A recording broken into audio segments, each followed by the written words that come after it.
প্রায় পূর্ণাঙ্গ বাজেট পেশ করে গেছে আগের সরকার।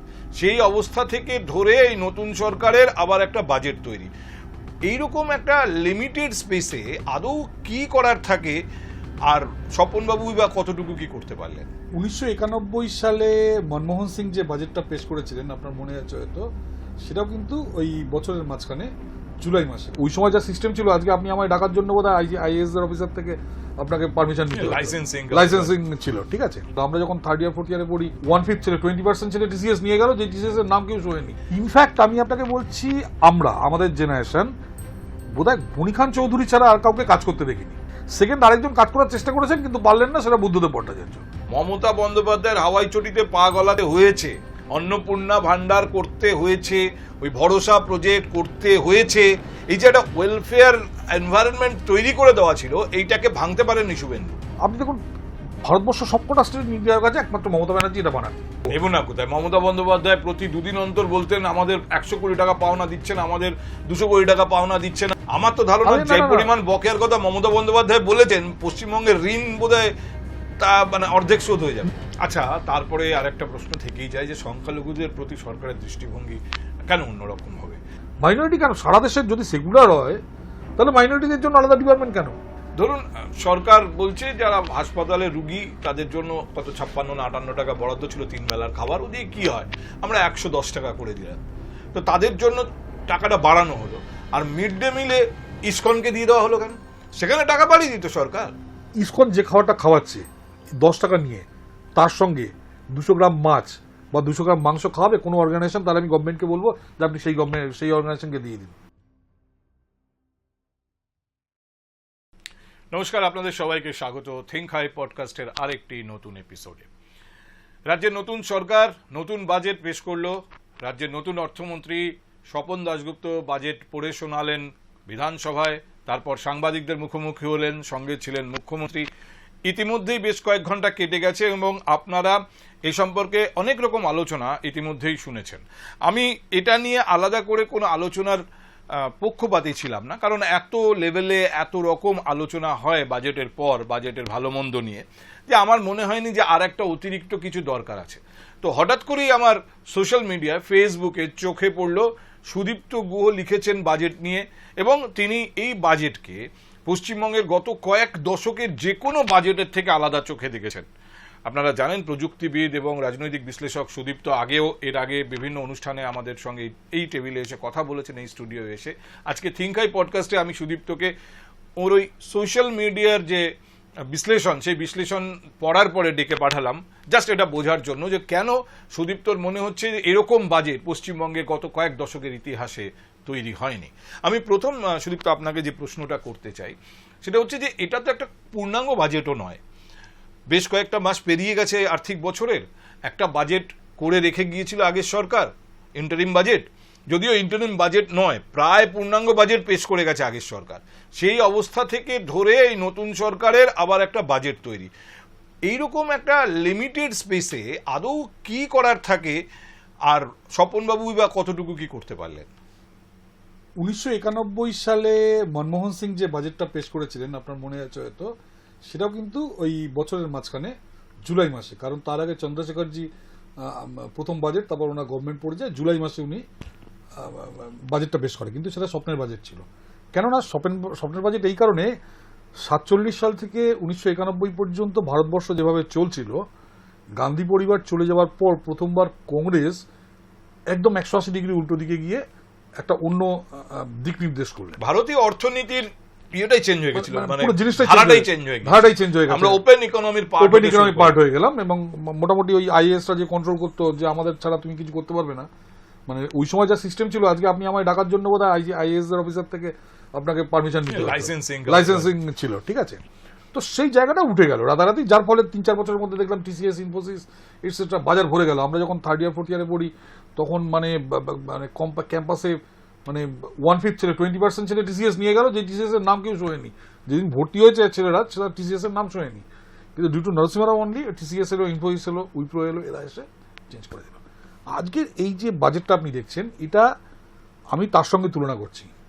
গত 5 দশক অশোক মিত্র, অসীম দাশগুপ্ত বা অমিত মিত্র, আমি অমিত মিত্রকে বলি না, অমিত মিত্রকে বাজেট পেশ করতে দেওয়া হয়নি, ওই বাজেটটা তৈরি করতেন মমতা ব্যানার্জি ওই ট্রেডমিলে, আর সেটাকে অ্যাপ্রুভ করতেন হরি দ্বিবেদী, একজন অত্যন্ত দুর্নীতিগ্রস্ত একজন আইএএস অফিসার হরি দ্বিবেদী, সে এটাই করতো। অমিত মিত্র বাজেট পেশ করেননি, করলে পশ্চিমবঙ্গের এই হাল হতো না, আমার ওনার উপর কিন্তু ভরসা ছিল।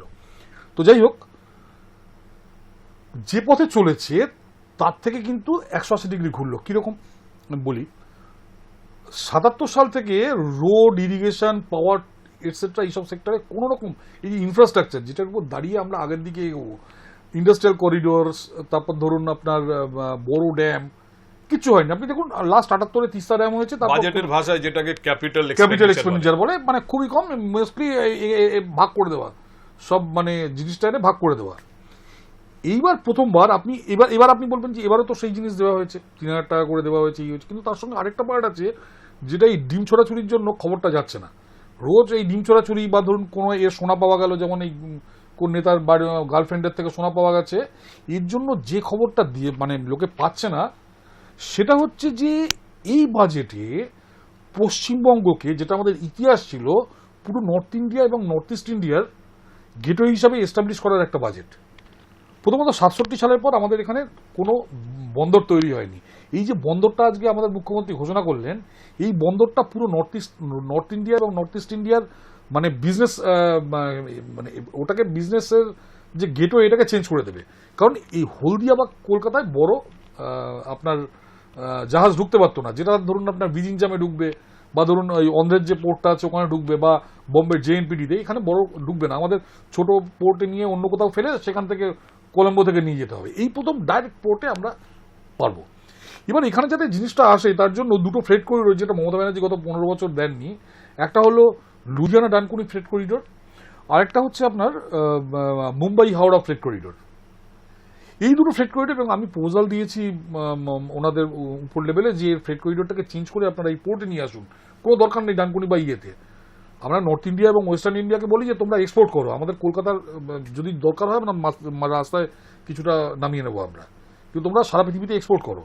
এই নর্থ ইন্ডিয়া পিছিয়ে যাচ্ছে কেন সাউথ ইন্ডিয়া থেকে? ওদের কোনো যেগুলো বলছেন সুদীপ্ত, আমি আমাদের দর্শকদের সুবিধার জন্য বলি, আমি সবসময় বাজেট বিষয়টিকে একটা রাজনৈতিক বিষয় হিসেবে দেখি। আমার মনে হয় বাজেট যতটা না অর্থনীতি, যতটা না ওই টেকনিক্যাল অ্যাডভান্সমেন্ট, এই পার্টটা যেহেতু বাজেট ইজ বেসিক্যালি পলিটিক্স। কারণ পরের বছর যখন আবার একটা বাজেট পেশ হবে, কেউ আগের বছরের বাজেট হাতে করে নিয়ে বসে না এবং সাংবাদিক সম্মেলনে অর্থমন্ত্রী বা মুখ্যমন্ত্রীকে প্রশ্ন করে না আগের বার তো বলেছিলেন এইসব হবে, কতটুকু হয়েছে। কেউ তার মানে there is no accountability at all, দরকারই হয় না। আমি জানি না ভবিষ্যতে হবে কিনা।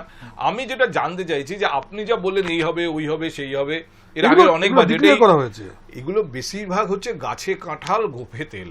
না না না না, ব্যাপারটা আমি বলি, আগের যে গভর্নমেন্ট তারা বারবার এই কাজগুলো করতে দেয়নি। ধরুন ফ্রেট করিডোর লুধিয়ানা থেকে আমাদের বর্ডার পর্যন্ত চলে এসছে, চিত্তরঞ্জন থেকে আমরা ঢুকতে দিইনি। এদিকে এই ফ্রেট করিডোর চলে এসছে এই পর্যন্ত, আমরা এখানে ঢুকতে দিইনি। আমরা কেন্দ্রকে কাজ করি।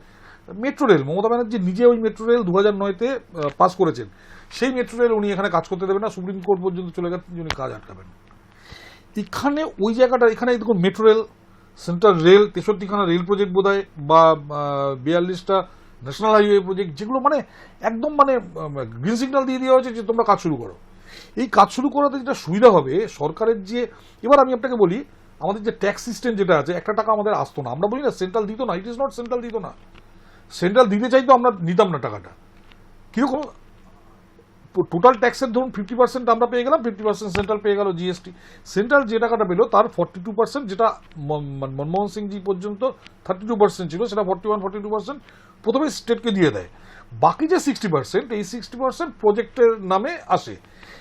সেন্ট্রাল প্রজেক্ট আপনি যদি করতেই না দেন তাহলে আসবে কি করে টাকাটা? এই টাকাটা আমরা পাচ্ছিলাম না গত 15 বছর। তার আগে আমরা পেতাম না অন্য কারণে। তার আগে আমাদের এখানকার যে অফিসাররা ছিল, যারা এই কোঅর্ডিনেশন করতো বা এক্সেট্রা বা তারা জানতো না ওই টাকাটা কি করে ডিপিআর সাবমিট করে নিয়ে আসতে হবে। আর এই 15 বছর আমরা করবো না, আমরা কেন্দ্রকে কাজ করতে দেবো না এখানে। এইখানটায় এরা কিন্তু ওই যে ব্যাকলগ ছিল, এই পুরো ব্যাকলগটা একসঙ্গে ক্লিয়ার করলো। এটা মানে ফ্লাডের মতো আসবে, এবং এটা আশায় রাজ্য সরকারের সুবিধা হবে। মানে রাজ্য সরকার করতে না দিলে কিন্তু ওর অসুবিধা নেই। এটা যদি হয়, রাজ্য সরকার যে জিএসটি পাবে, দেখবেন অক্টোবর থেকে, আমার ধারণা এই যে অক্টোবর থেকে উনি বলছেন না যে আমি ডিএটা দেবো, উনি চাইছেন যে এই কোয়ার্টার্সে ওই ইনকামটা আসুক, কিছুটা সেন্ট্রাল গভর্নমেন্ট কিছু ইনভেস্ট করুক, তার একটা জিএসটি আমাদের আসুক। সেন্ট্রাল গভর্নমেন্ট ইনভেস্ট করলে আমাদের কোনো খরচ নেই, কিন্তু ওই টাকাতে জিএসটি আছে 12% বা 18% বা 5%, সেই টাকাটা আমাদের এখানে আসুক, তো এতে রাজ্যের লাভ হবে। তো এটা হলো বেসিক ক্যালকুলেশনটা। দেখুন একটা এই একটু আগে ক্যাপিটাল এক্সপেন্ডিচারের কথা হচ্ছিল, যে ফিক্সড অ্যাসেট তৈরি, ব্রিজ তৈরি, রাস্তা তৈরি, যা দীর্ঘদিন সার্ভ করবে, পাবলিককে সার্ভ করবে, তো এই ক্যাপিটাল এক্সপেন্ডিচারের জন্য টাকা দরকার হয়। পশ্চিমবঙ্গের এই মুহূর্তে বাজেটের যা অবস্থা, এইবারের বাজেটের অ্যালোকেশন দেখলেই বোঝা যায় 51.4% না 51.7%, এটা হচ্ছে আপনার অলরেডি কমিটেড, যে এটা আমার খরচ হবেই, পেনশন দিতে হবে, মাইনে দিতে হবে, যে ঋণ আছে তার ইন্টারেস্ট দিতে হবে। তার মানে অর্ধেকের বেশি টাকা আমার অলরেডি মাছ, ডাল, তেল, নুন, এসেনশিয়ালস খরচ হয়ে যাচ্ছে। আমি মাইনে যা পাচ্ছি তার অর্ধেকের বেশি টাকা আমার খরচই হয়ে যাচ্ছে। এবার আমি ভাবছি আমি ফ্রিজ কিনবো, কিন্তু ফ্রিজ কেনার জন্য একটা লামসাম দরকার, তো সেই লামসামের আমি অ্যামাউন্টটা পাবো কোত্থেকে? কারণ আমার এই যে 40% পড়ে রইলো বা 48% পড়ে রইলো, এর থেকে আমাকে সব কিছু সামলাতে হবে, তো ন্যাচারালি ক্যাপিটাল এক্সপেন্ডিচারের খরচ থাকে না। হ্যাঁ, এবার আপনি যদি বলেন যে NHAI রাস্তা বানাবে, ওই জন্যই রেলওয়ে রেল বানাবে, ওই জন্যই দেখুন শুভেন্দুবাবু 10 বছর মন্ত্রী ছিলেন এর আগে, ওই জন্যই উনি দেখলেন, উনি প্রথম যে যখন নাকি মন্ত্রিসভা ভাগ হয়নি, যখনও স্বপনবাবু আসেননি, উনি প্রথমে এসে একতরফা সব port, rail, metro rail, airport, ওগুলো উনি একসঙ্গে ছেড়ে দিলেন। উনি জানেন এরা যদি এসে এখানে সিমেন্ট বিক্রি করে, এখানে যদি ধরুন সিমেন্ট কনজিউম করলো, স্টিল কনজিউম করলো, কিনলে ওকে জিএসটি দিতে হবে। তো আমি এয়ারপোর্ট করতে চাই, সেন্ট্রাল গভর্নমেন্ট, আমাকে তো লোকাল মার্কেট থেকে স্টিল কিনতে হবে, লোকাল মার্কেট থেকে এটা কিনতে হবে। লোকাল মার্কেট থেকেই কিনবে, তার কি গ্যারান্টি আছে? যদি বাইরের থেকেও কেনে, ওকে তো জিএসটিটা এখানে দিতে হবে। প্রথমত যদি বাইরের থেকেও কেনে, প্রথমত বাইরের থেকে কিনলে ওর শুধু শুধু ট্রান্সপোর্টের কস্টটা বাড়বে, কিন্তু ও যদি এখানে জিনিসটা এই ধরুন আপনার কলাইকুণ্ডা এয়ারপোর্ট, কলাইকুণ্ডা যদি ও কেনে, ওকে তো মেদিনীপুরে ট্যাক্সটা দিতে হবে। মেদিনীপুরের ট্যাক্স দেওয়া মানে ওর স্টেট জিএসটি যেটা, সেটা কিন্তু স্টেট গভর্নমেন্ট পাবে না। কিন্তু যেখান থেকে কেনা হচ্ছে এখন যা পরিস্থিতি, তাতে যেখানে কেউ মানে কাস্টমার যেখানে কিনছে সেখানে জিএসটি দিতে হয়। হ্যাঁ, কিনছে, কলাইকুণ্ডায় কিনছে তো না, সে যদি বাইরে থেকে কিনে নিয়ে আসে, বাইরে থেকে যদি কিনে আসে আনেও ফাইনাল জিএসটি, এখন তো সিন্ডিকেট রাজ নেই যে আপনি বাড়ি করছেন দাদা, বাড়িটা আমরা দেব। জিএসটির সিস্টেমই হলো, যে জন্য জিএসটি এর প্রোডিউসাররা রেগে যাচ্ছে, বলছে এই বেঙ্গল টেঙ্গল প্রডিউস করে না, অথচ এদের জিএসটি বেশি, আমরা প্রডিউস করি, আমাদের এটা কমে গেছে, যেটা নাকি একটা রেশনালাইজ করা হচ্ছে। জিএসটি যেখানে খরচাটা হবে তাদের জিএসটি দিতে হবে। মানে ধরুন আমি সিমেন্টটা তৈরি করলাম উড়িষ্যায়, বিক্রি হলো বেঙ্গলে, চালান বেঙ্গল থেকে কাটতে হবে, জিএসটিটা বেঙ্গল গভর্নমেন্ট পাবে, এটা সিস্টেম। এবং সেইটাই এরা ইনশিওর করছে যে এই জিনিসটার কত বাইরে থেকে আনবে। ধরুন আমাদেরও তো একটা ইন্ডাস্ট্রি, ধরুন আমাদের দুর্গাপুরে সিমেন্ট স্টিল ইন্ডাস্ট্রি আছে, এই আছে, এখানেও আমরা যখন বাড়ি বানাই আমরা কি বাইরে থেকে আনি? আমরা এখান থেকে আনি। লোকাল দোকান তো আছে, সিন্ডিকেট না থাক, কিন্তু ঘটনাটা যে বিলটা তো এখানে রেজিস করতে হবে, রেজিস করলে সঙ্গে সঙ্গে 12% গভর্নমেন্টের কাছে। তো মুখ্যমন্ত্রী প্রথমে ওই যেটা নাকি গত 15 বছর মুখ্যমন্ত্রী দিচ্ছিলেন না, যে আমি ক্রেডিট পাবো না কেন্দ্র কাজ করলে, ইনি প্রথমে সেই বাঁধটা উনি খুলে দিয়েছেন। বাঁধটা খুলে দেওয়াতে যেটা হবে, ওই টাকাটা স্টেট গভর্নমেন্টের একটা আয় বেড়ে যাবে। এবং তখন হবে কি, এই যে আপনি বললেন 51%, যখন এই আয়টা বাড়বে তখন কিন্তু 51টা কমে 47, 45 এই জায়গায় নামবে। আসলে আমাদের কি প্রবলেম, আমাদের ওই ঘরপোড়া গরু যেরকম সিঁদুরের মেঘ দেখলে আমরা ভয় পাই। কারণ দেখুন আমরা জ্ঞান হওয়ার পর থেকে তাজপুর এত শুনলাম, তারপর দেখলাম তাজপুরে বজ্রারম্ভ এলো, সাগরে, বলে এখন দাদন পাত্রবার শুনছি, কিন্তু ভাবছি যে এর আগেও তো এই গান আমরা কম শুনিনি। ইনফ্যাক্ট আমি আপনাকে বলছি, আমাদের জেনারেশন বোধহয় গনি খান চৌধুরী ছাড়া আর কাউকে কাজ করতে দেখিনি। গনি খান চৌধুরী বোধহয় আমাদের মানে জ্ঞান হওয়ার বেঙ্গলে কাজ করেছেন। সেকেন্ড আরেকজন কাজ করার চেষ্টা করেছেন কিন্তু পারলেন না, সেটা বুদ্ধদেব ভট্টাচার্য। মানে এরা, মানে আমি পলিটিক্যালি এদের সঙ্গে আজকে না হলেও যে যারা ভালো কাজ করেছে মানতে হবে। গনি খান চৌধুরী এক সময় মানে হিরোর মতো কাজ করে গেছেন এখানে, কিন্তু সেও তো একটা নির্দিষ্ট এলাকায়। হ্যাঁ না, উনি কলকাতা মেট্রো করেছেন, প্রচুর রেল দিয়েছেন, তারপর কলকাতা চক্র রেল দিয়েছেন। শুধু যে মালদার জন্য করেছেন তা না, মানে ফুল স্টেটের জন্য মানে রেলে ভরিয়ে দিয়েছেন, বহু ছেলেকে রেলে। আমি এক সময় রাইটস চাকরি করতাম, যে কি মালদার ভাষায় কথা বলছে, আমি এই বাবা তোমরা এলে কি করে, সব ওই 1982 থেকে 84 এরা জয়েন করেছে আর কি। তো গনি খান চৌধুরী করেছিলেন, মানে সত্যিকারের একটা মানে স্পিরিট ছিল ভদ্রলোকের মধ্যে। পরবর্তীকালে বুদ্ধদেব ভট্টাচার্য কিন্তু চেষ্টা করেছিলেন, এবং প্রথম 4-5 বছর কিন্তু বুদ্ধদেববাবু কাজ করেও ছিলেন।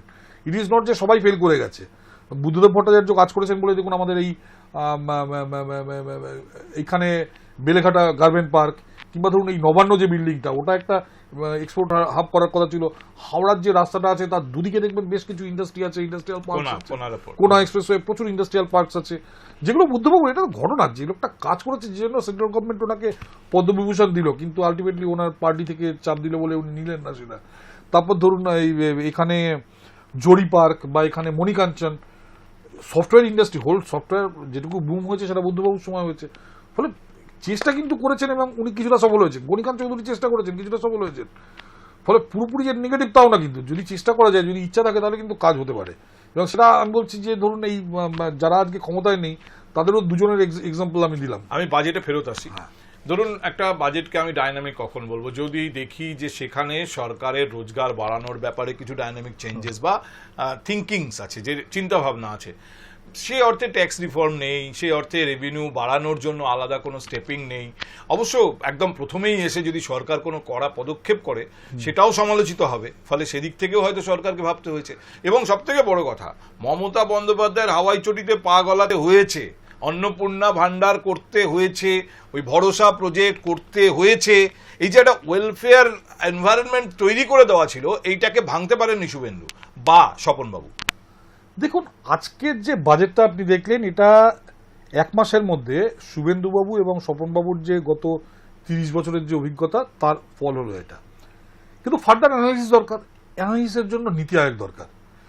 আপনি দেখুন, ভারতবর্ষ সবকটা স্টেটের নীতি আয়োগ আছে, একমাত্র মমতা ব্যানার্জি এটা বানাননি। একমাত্র মমতা ব্যানার্জি একমাত্র লোক যিনি রাজ্য নীতি আয়োগ বানাননি। তার মধ্যে একটা হলো রাজ্য নীতি আয়োগ বানাননি, এবং উনি নীতি আয়োগের ওতে যেতেন না। নীতি আয়োগে গেলে 5টা এক্সপার্ট লোক আসবে, তারা তখন অ্যানালিসিস করবে যে আমি যদি এই প্রজেক্টটা করি তাহলে এর এফেক্টটা কি হবে, সরকারের কি করে লাভ বাড়বে, প্রাইভেট পার্টি তাদের কি করে লাভ বাড়বে, যারা অন্যান্য এন্টারপ্রেনার তাদের কি করে লাভ বাড়বে। এরা তো নীতি আয়োগ এই অ্যানালিসিস করে। ধরুন আজকে আপনাকে আগামী দিনে মৎস্য চাষের ব্যাপারে, গোপালনের ব্যাপারে, এখন তো ধরুন হেফাজত একটা বড় একটা প্রথমেই ঝটকা দিলেন আমুলকে এনে। এই যে শুভেন্দুবাবু এসেই আমুলকে নিয়ে এলেন, উনি জানেন যে আমুল এলে একটা বড় ঝটকা লাগবে, মানে কয়েক হাজার লোক চাকরি পাবে, মানে কাজ পাবে রাতারাতি, বেশ কিছু কোঅপারেটিভ তৈরি হবে, যারা দুধ বিক্রি করে দাম পাচ্ছিল না তারা দাম পাবে, একটা বড় বুম আসবে। কিন্তু ফার্দার যে অ্যানালিসিসটা দরকার, তার জন্য নীতি আয়োগ দরকার। নীতি আয়োগ তৈরি করেনি মমতা ব্যানার্জি। যদি একটা সেট আপ নীতি আয়োগ থাকতো, তাহলে তাদের গত এক মাস তাদের বলতো যে আপনারা আপনাদের রেকমেন্ডেশন দিন, এটসেট্রা দিন।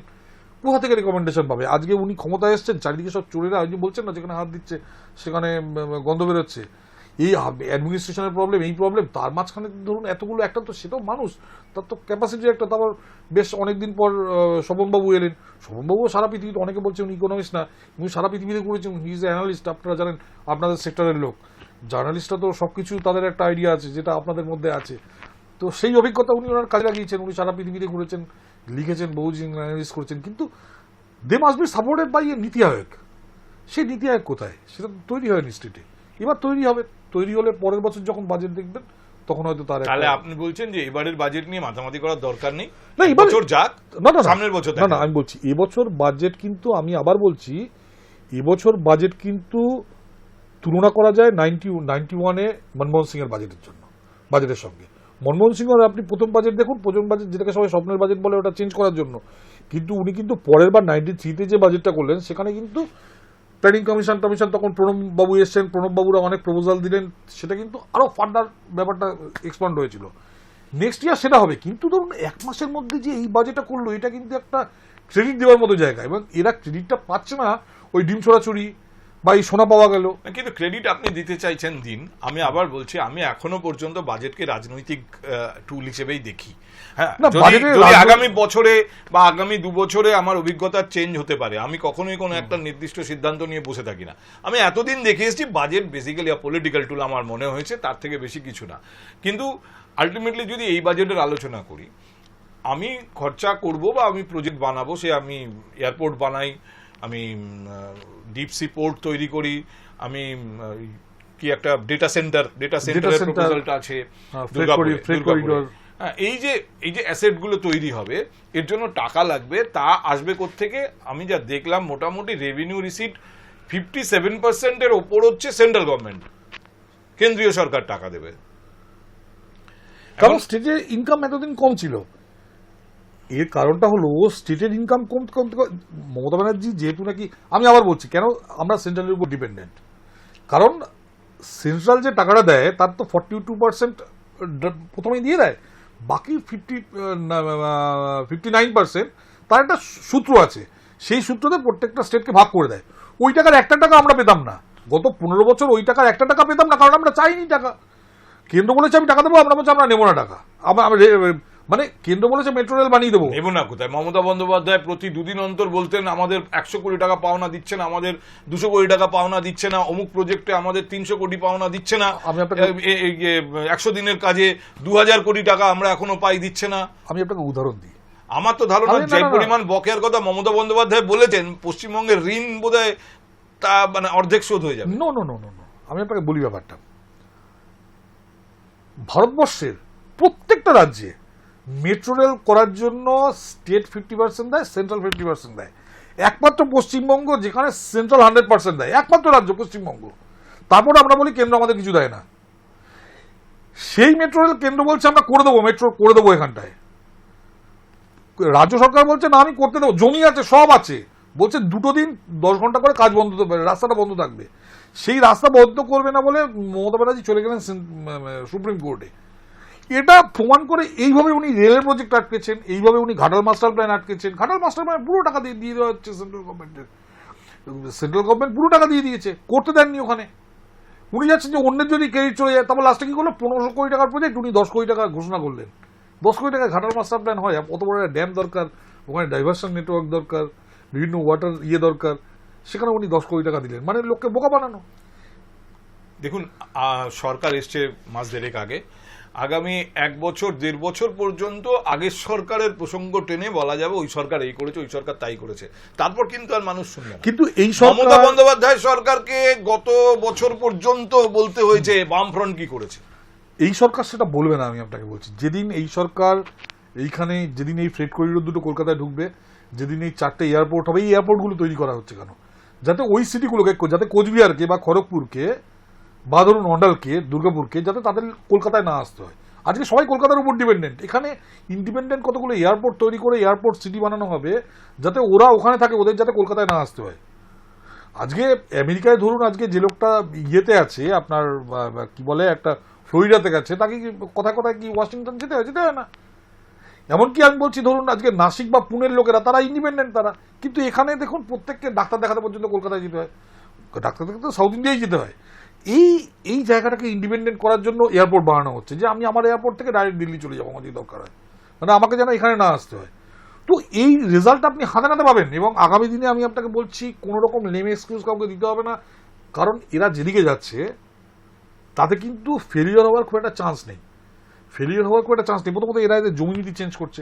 আগে যেটা ছিল, প্রথমত আমি এখানে একটা ওয়ার্ল্ড ব্যাংক প্রজেক্টে কাজ করছিলাম, যারা জমি দখল করেছে তাদেরও 60,000 টাকা দিচ্ছে, যে লোকটা নিজের বাড়ি তাকেও 60,000 টাকা দিচ্ছে। একদম কিসাম সেন ছিল এক ভদ্রলোক, সে বলছে আমার তো নিজের বাড়ি, বাকিরা আমাদের রোতে সবাই জায়গা দখল করেছে, আমার নিজের বাড়ি। সবাইকে 30,000 টাকা দিচ্ছে, ওকেও 30,000 টাকা দেবে। পঞ্চায়েত এসে হুমকি দিচ্ছে, পঞ্চায়েত এসে বলছে তুমি যদি বাড়ি না ছাড়ো তোমার ছেলেকে কিডন্যাপ করবো। এই ছিল জমি নীতি এখানে। এখন এই জায়গাটা অনেক ট্রান্সপারেন্ট হচ্ছে, বলা হচ্ছে আমি 3 গুণ টাকা দেবো। আমি দেখিনি মানে জিনিসটা, মানে যেটা সেন্ট্রালের যে RNR পলিসি সেটাকে মানা হচ্ছে। আজকে আপনি জমি পাবেন, এবং জমি পেয়ে এই যে গ্রিন সিগন্যাল দেওয়া হয়েছে, কাজগুলো এক্সকিউজের দরকার হবে না আজ থেকে 2 বছর পর। আমি আপনাকে বলছি 3 বছরের মধ্যে আপনি রেজাল্ট পাবেন, আজ থেকে 8 বছর পর আপনি আমার লিখে রেখে দিন। আচ্ছা, তারপরে আরেকটা প্রশ্ন থেকেই যায় যে সংখ্যালঘুদের প্রতি সরকারের দৃষ্টিভঙ্গি কেন অন্যরকম হবে? কেন মমতা বন্দ্যোপাধ্যায় সরকার যে ডিপার্টমেন্টে 5,700 কোটি টাকার জন্য ব্যবস্থা করে গেছে বা বাজেট অ্যালোকেশন করে গেছে, সেটা কমিয়ে 2,100 কোটি টাকা করা হবে? আপনি একটা কথা বলুন তো, সংখ্যালঘুদের থেকে অনেক খারাপ অবস্থা SC STদের। দেখুন পশ্চিমবঙ্গে বিজেপিকে কিন্তু এস্টাবলিশ করেছে SC STরা। 19, 21 এবং 24-এ পশ্চিমবঙ্গে শুধুমাত্র SC STরা বিজেপিকে ভোট দিত। SC ST সিটগুলো বিজেপি জিতত, যেই নাকি এই সো কল জেন্টলম্যানদের ইয়েতে ঢুকতো, বিজেপি হেরে ভূত হয়ে যেত। এই 3টে বার কিন্তু জিতেছে মেইনলি SC ST সিটগুলো। তাদের জন্য আলাদা কোনো কমিশন আছে? তাদের জন্য আলাদা কোনো বোর্ড আছে? তাদের আলাদা করে পয়সা দেয় কেউ? আজকের দিনে যেখানে আপনি সেকুলার বলছেন, আমি বাবা সাহেব আম্বেদকরের কথায় আসছি। বাবা সাহেব আম্বেদকর বলেছিলেন যে তুমি দেশকে, নেহরুকে বলেছিলেন যে তুমি দেশকে সেকুলার বলতে পারো না। কেন? যদি সেকুলার করো তাহলে মাইনরিটি কমিশন রাখতে পারবেন না। তখন নেহেরু দেখলেন না মাইনরিটি কমিশন দরকার, কারণ মাইনরিটিদের কিছু ঘুষ দেওয়া দরকার, উনি সেকুলারটা রাখলেন না। ইন্দিরা গান্ধী এসে সেকুলারও ঢোকালেন, মাইনরিটি কমিশনও থাকলো। আজকে আপনি বলুন যে তারা পুরুক না, তারা এই না, তাহলে কি আপনি বলছেন অদূর ভবিষ্যতে মাইনরিটি ডিপার্টমেন্টটাই তুলে দেবে এই সরকার? উচিত তুলে দেওয়া। আমার যদি ক্ষমতা থাকতো আমি তুলে দিতে বলতাম। মাইনরিটি কেন, সারা দেশের যদি সেকুলার হয় তাহলে মাইনরিটিদের জন্য আলাদা ডিপার্টমেন্ট কেন? যদি একটা দেশ সেকুলার হয় তাহলে মাইনরিটিদের জন্য অন্যদের জন্য বানান, কি আন্ডার ডেভেলপমেন্ট সমস্ত সোসাইটির জন্য, সমস্ত লোকেদের জন্য বানান। সে তো আপনার দরকার already- এসসি এসটির জন্য ওয়েলফেয়ার ডিপার্টমেন্ট তৈরি করুন। অলরেডি তো আমি বলছি এখন যে সিস্টেমটা চলছে এই সিস্টেমটাই মোটামুটি সেদিকে যাচ্ছে, যে সবাই যাতে সুযোগ পায় সেই সুযোগটা। তার জন্য আলাদা কেন? তার কলকাতায় এসসি এসটি ছেলেরা যদি আসে, তারা দমদম বা যাদবপুরের ওই একটা কাঠের চৌকিতে শোয়, তার জন্য 2000-3000 টাকা দেয়। আর মাইনরিটিরা যখন কলকাতায় আসে তখন তাদের জন্য এসি রুম বিশাল, তাদের মাইনরিটিদের জন্য ভালো ভালো সব আপনার ওই গেস্ট হাউস বানিয়ে দিয়েছে, এই বানিয়ে দিয়েছে, সেই বানিয়ে দিয়েছে, বিনা পয়সায় তারা থাকছে, তাদের জন্য বড় বড় স্কলারশিপ দিয়েছে। কেন এরা এসসি এসটি বা ওবিসি তারা পাবে না? এমনকি সরকার কি কখনো এই চোখে দেখতে পারে যে না ওদের দেবো না বা ওদের কমিয়ে দেবো, ওদের এগুলো কেন দেবে? একজন কেন পাবে? ঘটনা হচ্ছে একজন কেন পাবে? ব্রাহ্মণদের মধ্যে গরিব নেই? ব্রাহ্মণদের মধ্যে গরিব নেই? সেই লোকটা কি দোষ করলো? সেই লোকটা কি দোষ করলো? এসসি এসটিদের মধ্যে তো সবাই গরিব। এসটিদের উপর তো যা অন্যায় হচ্ছে বেঙ্গলে, রাজবংশী রাজবংশী, আপনি তার জন্য আপনাকে একটা আলাদা মানে নিতে হবে এসটি এবং ওবিসিদের উপর। আর এসসিদের মধ্যে শুধুমাত্র নমশূদ্রটা পেয়েছে, নমশূদ্র বাদেও অনেক এসসিরা আছে, তারা কিচ্ছু পায়নি। ধরুন সরকার বলছে যারা হাসপাতালে রুগী তাদের জন্য কত 56 না 58 টাকা বরাদ্দ ছিল 3 বেলার খাবার, ওদিকে কি হয় আমরা 110 টাকা করে দিলাম, তো তাদের জন্য টাকাটা বাড়ানো হলো। আর মিড ডে মিলে ইসকনকে দিয়ে দেওয়া হলো কেন? সেখানে টাকা বাড়িয়ে দিত সরকার। মিড ডে মিলে 3টে কারণে। প্রথম কথা হচ্ছে যে স্কুল টিচারদের উপর বা স্কুলের হেডমাস্টার মশাইদের কাছে একটা বড় চাপ ছিল, এটা একটা বড় চাপ ছিল, মানে তারা পড়ানোর থেকে তাদের এই নিয়ে এতে যাতে হিসাব ঠিকঠাক হয়, যাতে অডিটে সে বিপদে না পড়ে, সে পড়াবে না, সে এইসব করবে। দ্বিতীয়ত হলো এটাও কিন্তু অফলোড হতো, এই কন্ট্রাক্টর ধরুন এসে রান্না করতো, এই করতো, বাইরে থেকে এই করে টিচারদের অর্ধেক সময় এদের চলে যেত। সেখানে ইসকনকে বলা হয়েছে, ইসকনকে যে তোমরা এসে তোমরা এই খাবারটা দাও। আমি বলছি ইসকন যে খাবারটা দেবে আগামীকাল, আগামী 6 মাস আপনি সার্ভে করুন। গভর্নমেন্ট অনেক ভেবেচিন্তে ইসকনকে দেওয়া আছে। গভর্নমেন্ট রামকৃষ্ণ মিশনকে কেন স্কুল তুলে দেয়? গভর্নমেন্ট ভারত সেবা সংঘকে কেন স্কুল তুলে দেয়? আজকে ইসকন যে খাবারটা আগামী 6 মাস দেবে, সেই খাবারের সঙ্গে আপনি গত 15 বছরের খাবারের আপনি তুলনা করবেন এবং ছাত্রদের গিয়ে আপনি সার্ভে করবেন যে ছাত্ররা স্যাটিসফাইড না। গভর্নমেন্ট অনেক ভেবেচিন্তে এই জিনিসটা করেছে। খাবারের কোয়ালিটি অনেক বেড়ে যাবে, খাবার অনেক হেলদি খাবার পাবে তারা। আজকে ধরুন সেন্ট্রাল গভর্নমেন্ট ফর্টিফাইড রাইস তৈরি করেছে, যেখানে রাইসের মধ্যে ভিটামিন থাকে, পাচ্ছিল না, বাজার থেকে চাল এনে খাওয়াচ্ছিল। এবার টিচারের কিছু কথা, টিচার কি বাড়ি যাবে না? সে সন্ধ্যাবেলা বাজারের ব্যাগ বইবে। আজকে এই জিনিসটা তাদের এখান থেকে তাদের মুক্তি দিবে। এবার নিরামিষ খাবার খাবে বাচ্চাগুলো। অন্যতম শর্ত প্রোটিন, সব থেকে সস্তার প্রোটিন সোর্স হচ্ছে ডিম। ইসকন থোড়ি ডিম রান্না করে খাওয়াবে। আমি আপনাকে বলছি ইসকন প্রথমত যে রান্নাটা খাওয়াবে তার মধ্যে সোয়াবিন থাকবে, তার মধ্যে পনির থাকবে, সাউথ ইন্ডিয়ান ফুডস থাকবে যার মধ্যে প্রোটিন থাকে রীতিমতো। সাউথ ইন্ডিয়ান তো উইদাউট প্রোটিন নিশ্চয়ই বাঁচে না, আমরা যেমন নিই তারাও বাঁচে। ডালে ভালো প্রোটিন আছে। কারো যদি মনে হয় যে আচ্ছা আপনি বলুন তো একটা কথা, ইসকন যে খাবারটা খাওয়াচ্ছে 10 টাকা নিয়ে, তার সঙ্গে 200 গ্রাম মাছ বা 200 গ্রাম মাংস খাওয়াবে কোনো অর্গানাইজেশন? তাহলে আমি গভর্নমেন্টকে বলবো যে আপনি সেই অর্গানাইজেশনকে দিয়ে দিন। কোনো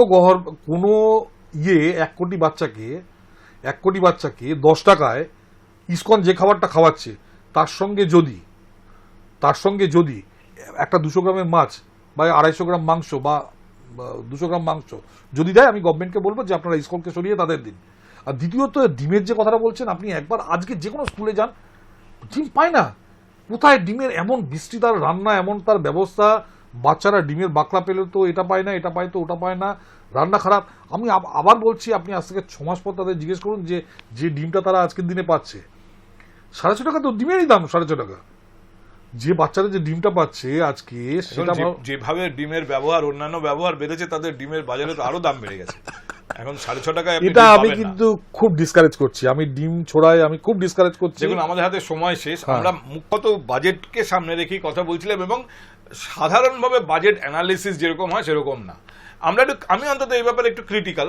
তবে আবার বলছি যে একটা না, সরকার আপনাকে আমি সদ্য ধন্যবাদ দায়িত্বে জানাচ্ছি পেয়েছে। এগুলো জিজ্ঞেস করার জন্য, নইলে কিন্তু মানুষ জানতে পারবে না। মানে এটা আপনাকে আমি আপনি বরাবরই আপনি একটু অন্য টাইপের প্রশ্ন করেন, এবং আপনাকে আমি এটা করছি, এটা জিজ্ঞেস করছেন বলে এই অ্যানালিসিস গুলো করা যাচ্ছে, নইলে করা যেত না এই analysis। কিন্তু আমাদের আজকে আর সময় নেই, কাজেই আপাতত এই আলোচনা এখানে থামতে হবে, কিন্তু দরকার হলে এ নিয়ে আবার পরে কথা বলা যাবে। নিশ্চয়ই, নিশ্চয়ই। আর সবথেকে বড় কথা যে সরকারটাও নতুন, তাদের প্রথম বাজেট, সেখানে বেশ কিছু দৃষ্টিভঙ্গি নতুন অবশ্যই বাজেটের।